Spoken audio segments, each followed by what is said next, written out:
Good day, my dear friends. Today is March 5, 2025, and today we start another beautiful season of Lent. It's another beautiful season in the church because the church asks us to blessed and happy Wednesday to all of you, my dear friends, my dear brothers and sisters, my dear good people of God, faithful followers of the Daily Gospel Reflection with Father Jack, my dear kababayans. Today is March 5, 2025, and today is as Wednesday. Today's Gospel is from the beautiful and the wonderful account of the Gospel of Matthew, chapter 6, verses 1 to 6 and verses 16 to 18. Today, we start the beautiful season of Lent. It is another beautiful church season because the church is asking us to discipline not only our body but also our soul. And what kind of discipline? The answers can be found in our gospel for today. We are asked to do almsgiving, praying, and fasting. When we speak about almsgiving, of course, it is giving alms. Let us be charitable. And alms is something given freely to relieve the needs of the poor. Alms is anything given as a charity. And we are asked by the church to do almsgiving, especially to the less fortunate. Another discipline asks of us is to do praying, that is, spending more time with God. Be more prayerful because prayer is power. Connect to God. Disconnect to connect, if I may say. And the third discipline is we are asked to do fasting.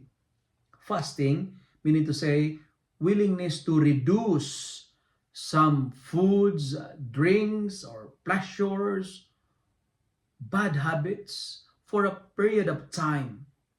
When we speak about fasting, this is not about a diet because diet is intended to maintain our bodily physical figure. But when we speak about fasting, in the church language, we call this one abstinence. This is a practice of self-enforced restraint from indulging in bodily activities that widely experienced as giving pleasures to the body. Fasting is making our body weak so that our soul clings to God. And season of Lent is encouraging us to fast. And this is obligatory in the season of Lent. Today, as Wednesday, and the second is during Good Friday.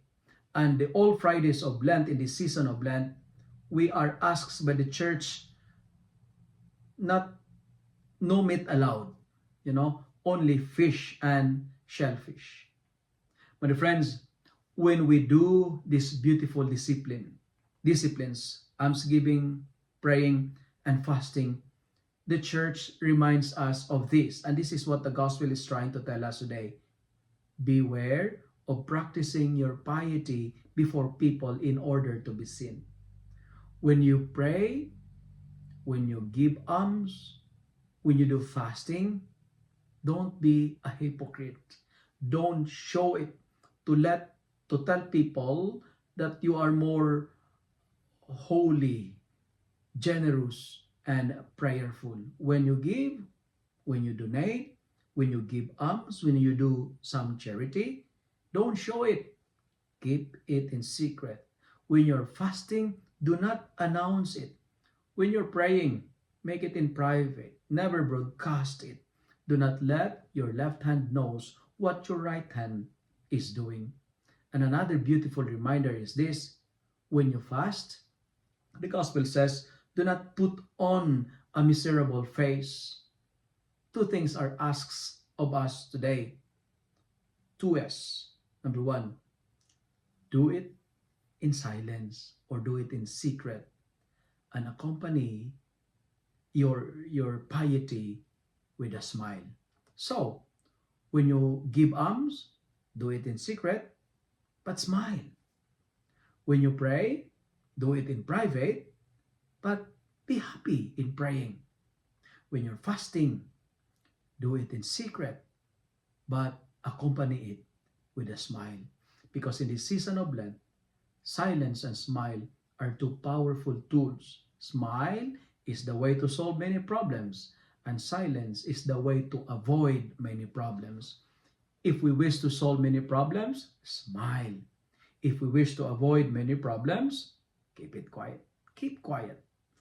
Friends, why do we use ash today as we begin the season of Lent?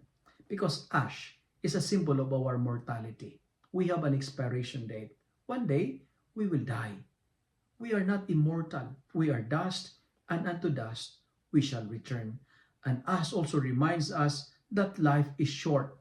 Since life is short, make it meaningful, make it worthwhile, make the rest of your life the best of your life. We live only once. If we live right, once is enough. Let me conclude my reflection by saying, let us turn away from sin and be faithful to the gospel. And how? Let us return to the Lord. Let us be reconciled to God. And let us make the rest of our life the best of our life. Amen.